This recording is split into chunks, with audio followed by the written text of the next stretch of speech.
This battle was not supposed to be fought. The Muslims were not prepared for war. They were fewer, weaker, and poorly equipped. Yet on this desert plain, history would change forever. This was the first major battle of Islam. And the Prophet Muhammad himself stood among his companions. This was the Battle of Badr. In the second year after the Hijra, the Muslims of Medina faced constant threats. The Quraysh of Mecca had taken their homes, their wealth, and their families. What began as an attempt to intercept a caravan soon turned into something far greater. An army of 1,000 men was approaching. The Muslims were only 313. The Prophet Muhammad did not force the battle. He consulted his companions. Every decision was made together.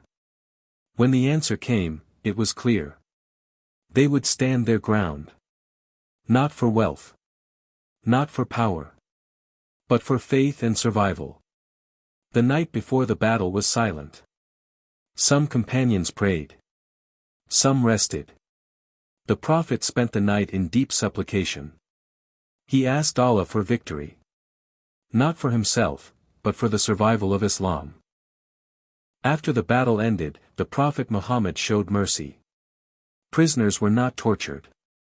They were fed the same food as the Muslims. Some were freed in exchange for teaching children how to read and write. This was not revenge. This was justice guided by faith. Badr was not just a military victory. It was a moral statement to the world. News of the victory spread across Arabia. For the first time, the Quraysh were shaken. Tribes began to look at Islam differently. This small community was no longer weak. Badr changed the balance of power. From this moment on, Islam was no longer ignored. It was feared and respected. Badr teaches a lesson that goes beyond war.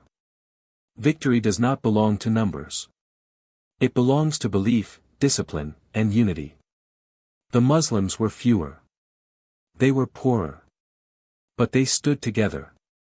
And because of that, history remembers their names. Badr reminds us that when faith is strong, nothing is impossible. At dawn, the two armies faced each other. The Quraysh were confident. They laughed. They believed victory was guaranteed. But the Muslims stood firm. They knew this day would be remembered forever. When the fighting began, something extraordinary happened. The Muslims fought with strength far beyond their numbers. Fear entered the hearts of the Quraysh. The Quran would later reveal that angels were sent to aid the believers. This was not just a physical battle. It was spiritual. By midday, the impossible became reality. The Quraysh were retreating. Their leaders had fallen. The Muslims had won. Against all odds, faith had defeated force. Badr was more than a victory. It proved that Islam was here to stay. It gave the believers confidence. And it sent a message across Arabia. Faith, when united, is stronger than numbers.